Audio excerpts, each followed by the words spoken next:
దానికి రెడీగా ఉండాలండి. ఉన్నారండి రెడీగా? జై బాబా. మీరు 8:25 దాకా చెప్పండి. జై బాబా. జై బాబా అండి.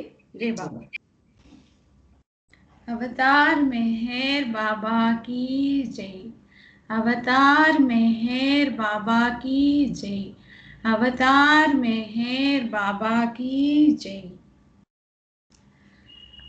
ధర్మ జ్యోతి కొడిగట్టిన వేళ అధర్మమిలలో ప్రబలిన వేళ ధర్మ జ్యోతి కొడిగట్టిన వేళ అధర్మమిలలో ప్రబలిన వేళ మాయా జగతిని నీ అవతరణం మాయా జగతిని నీ అవతరణం మానవాళికది మహోన్నతం మెహరు బాబా నమో నమో మెహరు బాబా నమో నమో మెహరు బాబా నమో నమో.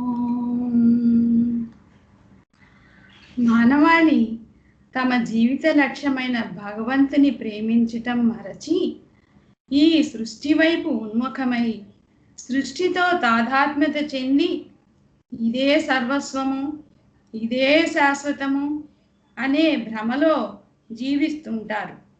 అనేక బాధానుభవములకు లోనై సతమతమవుతూ ఉంటారు.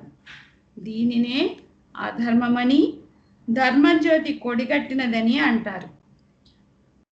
అటువంటి సమయంలో మానవాళికి తమ గమ్యమైన ఎరుకతో భగవంతుని చేరడానికి అవసరమైన జీవన విధానానికి ఉన్ముఖం చేయడానికి ఈ సృష్టిలో అవతారుడిని దైవీ మానవునిగా ఆవిర్భవింపచేస్తారు సద్గురువులు. అలా అవతరించిన అవతార పురుషుడు సర్వ సృష్టిలోని అణువుతో తాదాత్మ్యత చెంది ఉంటారు. మానవులందరి సమిష్టి బాధలను తాను అనుభవిస్తూ ఉంటారు. యావత్ మానవాళి యొక్క జీవ చైతన్యానికి ఆధ్యాత్మిక మలుపును త్రోపును ఇస్తారు. వారి జీవిత దృక్పథములలో మార్పు తీసుకురావడానికి మానవాళి యొక్క జీవిత దృక్పథములలో మార్పు తీసుకురావడానికి భగవంతుని చేరాలనే జిజ్ఞాస సంబంధమైన ప్రేమ బీజాలను అందరి హృదయాలలో నాటుతాడు అవతార పురుషుడు. అవతారుడు నిర్వహించేటువంటి ఈ కార్యక్రమాన్ని ధర్మాన్ని పునరుద్ధరించడమని ధర్మ జ్యోతిని మరల వెలిగించడమని తెలియజేస్తారు. ఆ విధముగా అవతరించిన ఈ యుగావతారుడు మెహర్ బాబా వారు నేను బోధించడానికి రాలేదు, మేల్కొల్పుటకే వచ్చి తిని అన్నారు. మరి ఆయన మనకు అనేక సందేశములు ఇచ్చి ఉన్నారు కదా. ది అవేకనర్ పత్రికా సంపాదకులైనటువంటి ఫిలిస్ ఫ్రెడరిక్ ఏమంటారంటే, అనంత శక్తి జ్ఞాన ఆనంద స్వరూపుడైన మెహర్ బాబా వారి సందేశాలు కేవలం బోధించటం మాత్రమే కాదు, నిజ అస్తిత్వంలో మేల్కొలుపుతాయని నా నమ్మకం అని ఫిలిస్ ఫ్రెడరిక్ అంటారు. అటువంటి సందేశములలో బాబా ప్రేమికులందరికీ సుపరిచితమైనటువంటి సందేశం 12 ways ఆఫ్ రియలైజింగ్ మీ, నన్ను అనుభూతి చెందడానికి 12 మార్గములు అనే సందేశాన్ని ఒక్కసారి మరల చర్చించుకుందాం. జై బాబా. అందరిలోనూ ఒక్కటిగా సద్గురువుల్లో సంపూర్ణంగా వ్యక్తమయ్యే తనదైన దివ్యాత్మను ఆధ్యాత్మిక సాధకుడు అనుభూతి చెందడానికి గాను గురువు 12 మార్గాలను సూచించారు. అవి మొట్టమొదటిది తహతహ అంటే లాంగింగ్, అంటే తపన, జిజ్ఞాస. సహారా ఎడారిలో మండుటెండలో అనేక దినములుగా పడియున్న వ్యక్తి జలము కొరకై అనుభవించే తహతహ వంటి తహతహను, తృష్ణను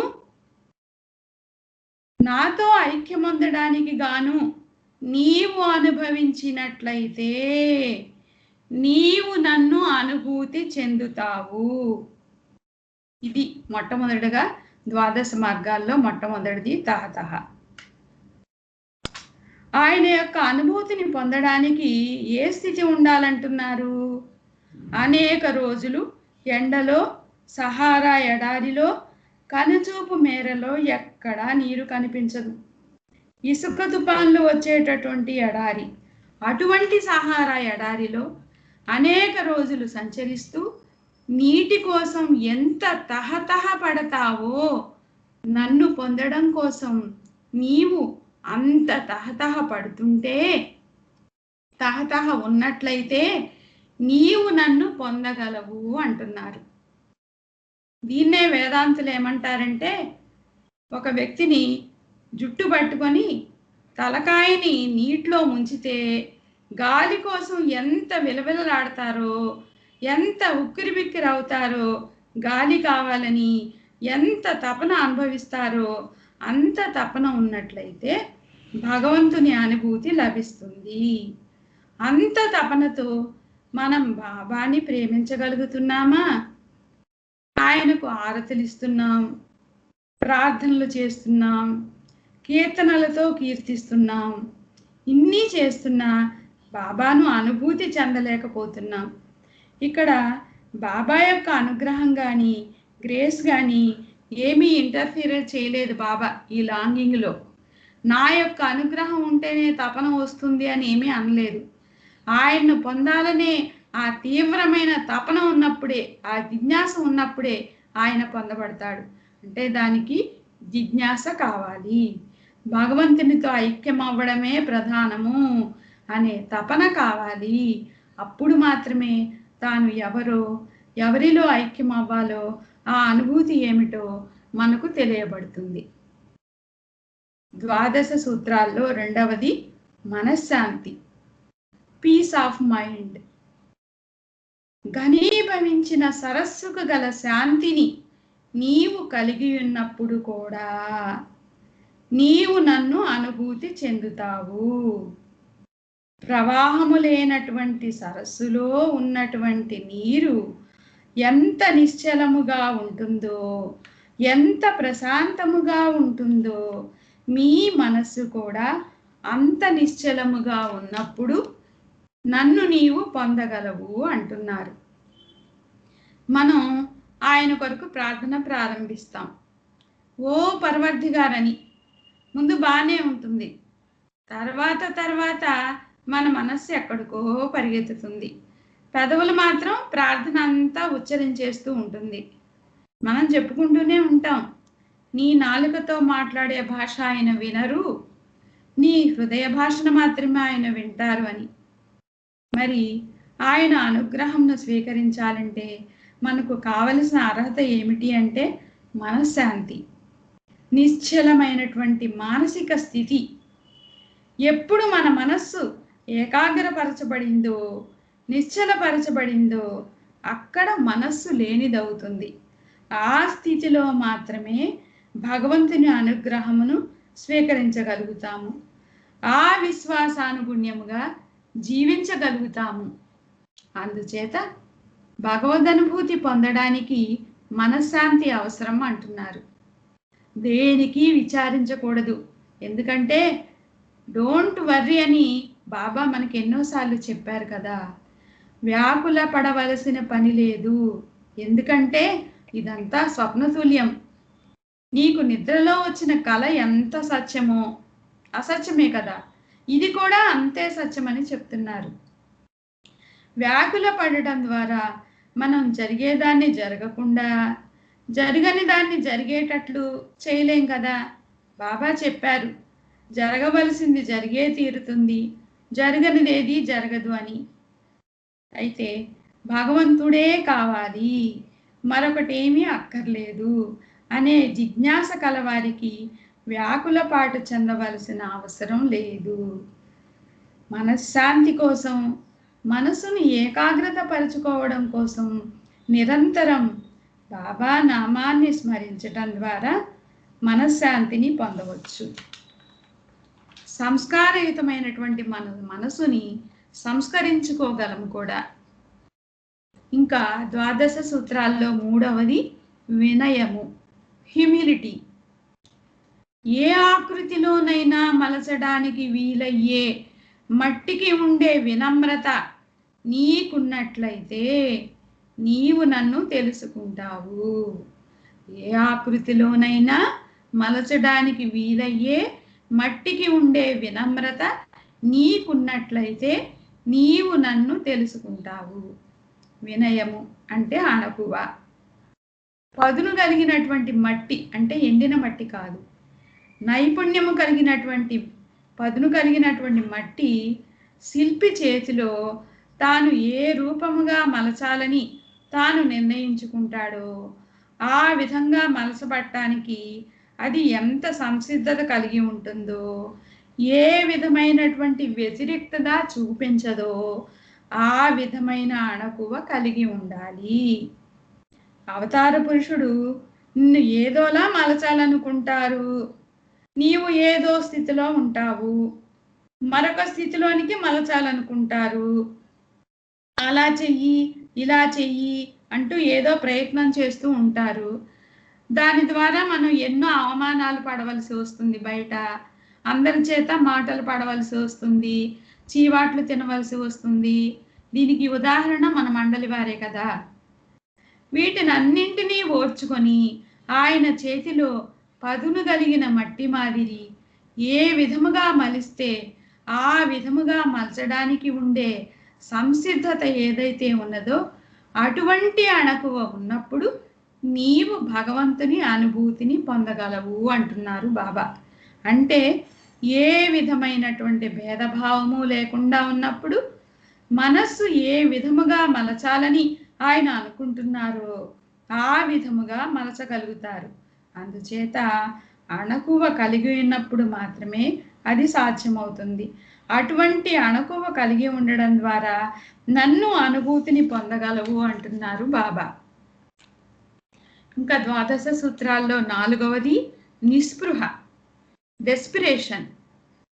మానవుడు ఆత్మహత్య చేసుకోవడానికి కారణమయ్యే నిస్పృహను నీవు అనుభవిస్తూ నన్ను చూడకుండా జీవించలేనని నీవు భావించినట్లయితే అప్పుడు నీవు నన్ను దర్శిస్తావు. మానవుడు ఆత్మహత్య చేసుకోవడానికి కారణమయ్యే నిస్పృహను నీవు అనుభవిస్తూ నన్ను చూడకుండా జీవించలేనని నీవు భావించినట్లయితే అప్పుడు నీవు నన్ను దర్శిస్తావు అంటున్నారు. మానవుడు ఆత్మహత్య చేసుకోవడానికి అవసరమైనటువంటి ఏ నిరుత్సాహము కారణమవుతుందో, ఏ నిస్పృహ, ఏ నిరాశ కారణమవుతుందో అటువంటిది బాబాను చూడాలి అనుకునేటువంటి ఆ కోరిక ద్వారా ఈ నిస్పృహ, ఈ నిరాశ లభించినప్పుడే నన్ను నీవు చూడగలవు అంటున్నారు. And you feel that you cannot live without seeing me అంటున్నారు. బ్రతకాలనే ఆశ అందరికీ ఉంటుంది, కానీ తాను కోరినటువంటి బ్రతకలేని నిరాశ ఎక్కడకు దారితీస్తుంది? ఆత్మహత్యకు దారితీస్తుంది. నేను జీవిస్తున్నాను, జీవించాలి అంటే ఆయనను చూడడం కోసం, ఆయనను దర్శించుకోవడం కోసం. ఇక ఎట్టి పరిస్థితుల్లోనూ ఆయనను చూడకుండా ఉండలేను, నేను ఇంకా జీవించలేను, చూడకుండా బ్రతకలేను ఆ ప్రియతముణ్ణి అనేటువంటిది కారణమైనప్పుడు భగవంతుడు కనిపిస్తాడట. ఈ భౌతిక జీవితంలో ఎన్నో సుఖములను అనుభవిస్తున్నాము. ఈ సుఖములు మనలో ఆశలను రేకెత్తిస్తూ ఉంటాయి. ఆశ ద్వారానే మనల్ని జీవింపజేస్తూ ఉంటాయి. అయితే మనం జీవించడం అందుకొరకు కాదు. కనుక జిజ్ఞాసి ఎందుకు బ్రతకాలి, దేనికోసం బ్రతకాలి? భగవంతుని కొరకే బ్రతకాలి. ఈ శరీరమును చక్కగా ఉంచుకోమన్నారు బాబా. దానికి ఏ రోగము రాకుండా భద్రంగా కాపాడుకోమన్నారు. ఎందుకంటే ఈ శరీరము ద్వారానే, ఈ శరీర సంబంధమైనటువంటి అనుభవం ద్వారానే మనకు భగవదనుభూతి లభిస్తుంది. అట్టి అన్ని అవకాశములు ఉన్నటువంటి ఈ శరీరం ద్వారా భగవదనుభూతి పొందలేకపోతే బ్రతికి ఉండవలసిన అవసరం ఏమున్నది అనే నిరాశ, నిస్పృహ మనకు తారసపడాలి. భగవంతుని చూడకపోతే, భగవంతుని దర్శనం పొందకపోతే ఎందుకీ జీవితం వేస్ట్, ఒక్క క్షణం కూడా దీన్ని జీవింపజేయటం వృధా అనే నిస్పృహ కలిగినప్పుడు భగవంతుడు తారసపడతాడు, భగవంతుని అనుభూతి లభిస్తుంది. ఇంకా ద్వాదశ సూత్రాల్లో 5వది విశ్వాసము, ఫెయిత్.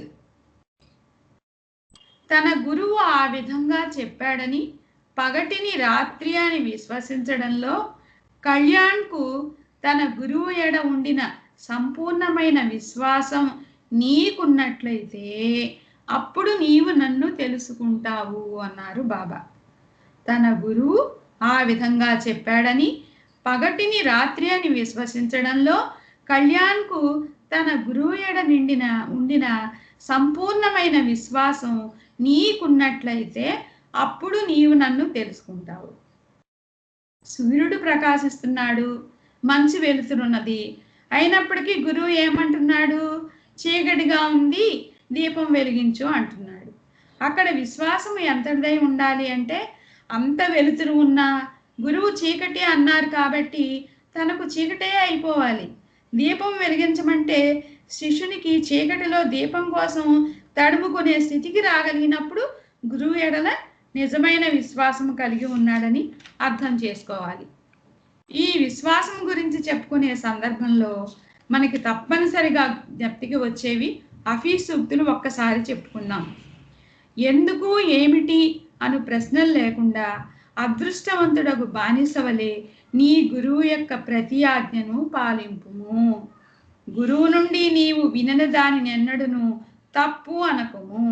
ఏలననగా గురువును అర్థము చేసుకొనలేని నీ అసమర్థత ఎందే ఆ లోపమున్నది. అజ్ఞాన బంధము నుండి నన్ను విముక్తిని చేసిన నా గురువునకు నేను బానిసను. నా గురువు ఏమి చేసినను తత్సంబంధీకులందరకు అది అత్యంత ప్రయోజనకారి అగును అని హఫీజ్ సూక్తుల్లో బాబా మనకి వివరించారు. ఇంకా ద్వాదశ సూత్రాల్లో 6వది విశ్వసనీయత, ఫెడిలిటీ. నీవు నిరంతరం ఆ భావనలోనైనా లేకుండా జీవితాంతం వరకు సుఖ దుఃఖములలో నీకు తోడుగా ఉంటూ ఎన్నడూ నీకు ఎదురు తిరగకుండా నీకు సాహచర్యాన్ని ఇవ్వడంలో శ్వాసకు ఉండే విశ్వసనీయత నీకు ఉన్నట్లయితే అప్పుడు నీవు నన్ను తెలుసుకుంటావు అన్నారు బాబా.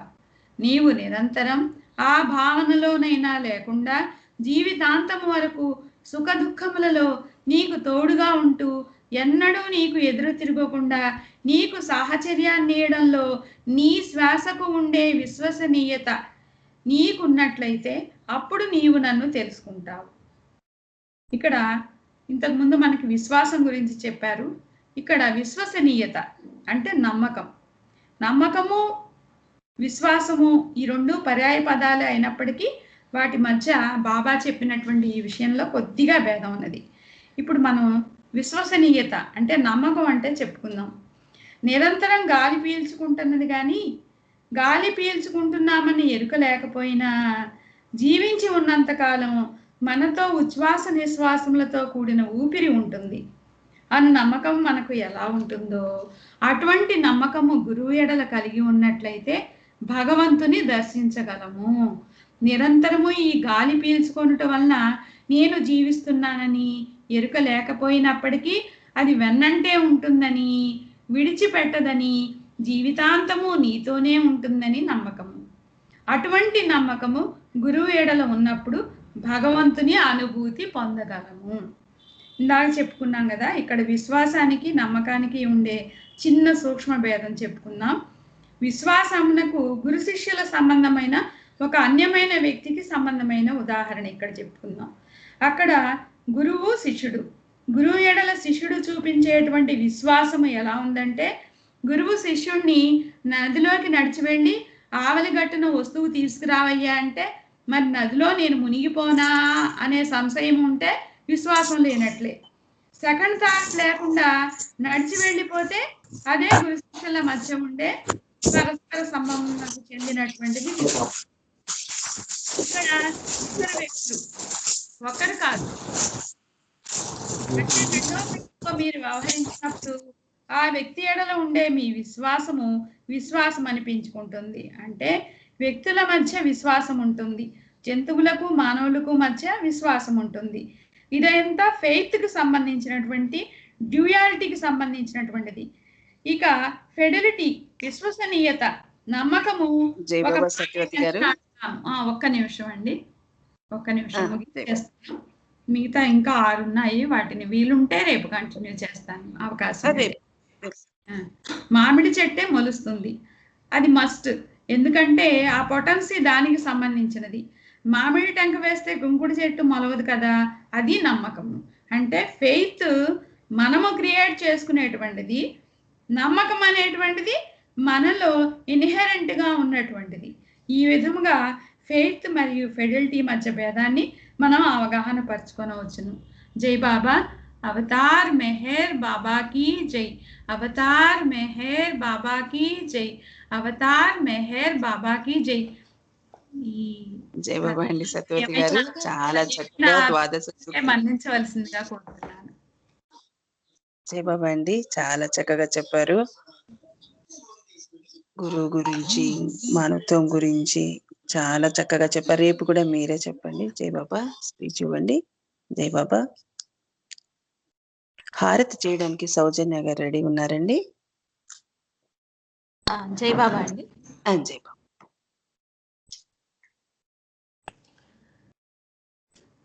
అవతార్ మెహర్ బాబా की जय.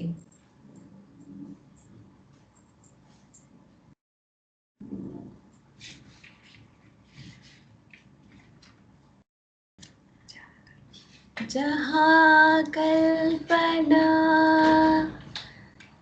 शब्द न पहुँचे, ऐसे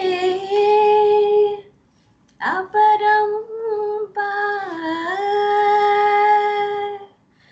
नीति नेति वेद पुकारे,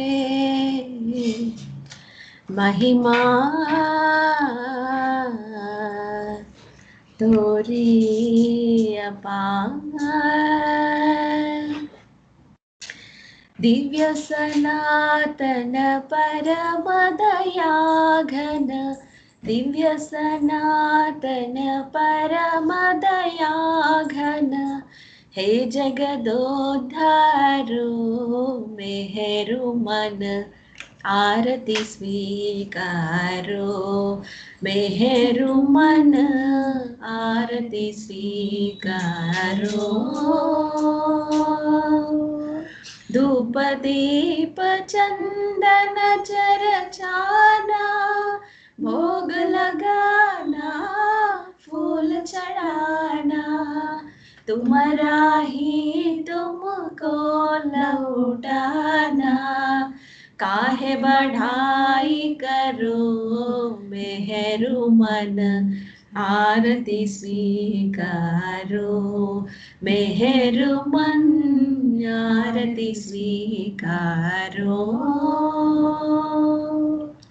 सकल निधि के तुम कारण हो, सकल विश्व तारण हारे हो, तुम समाउर नहीं तुम ही हो, हे सत अवतारो मेहरु मन, आरती स्वीकारो मेहरुमन आरती स्वीकारो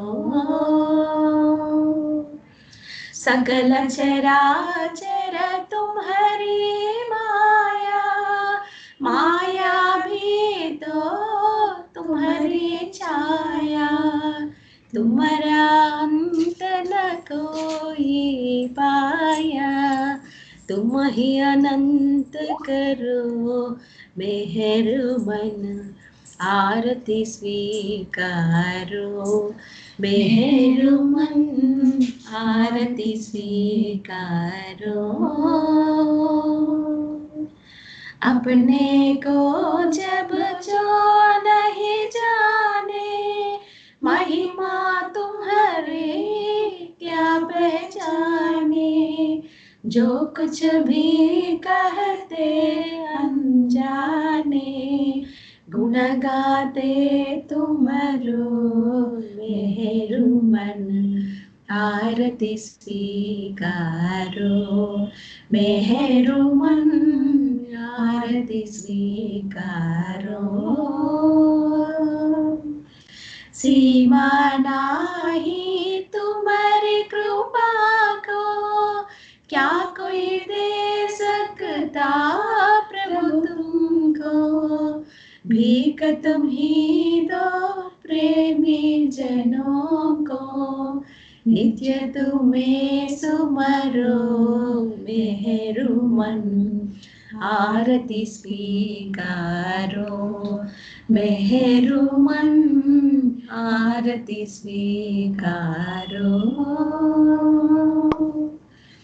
दिव्य सनातन परम दया घन दिव्य सनातन परम दया घन हे जगदोतारो मेहरुमन आरती स्वीकारो मेहरुमन आरती स्वीकारो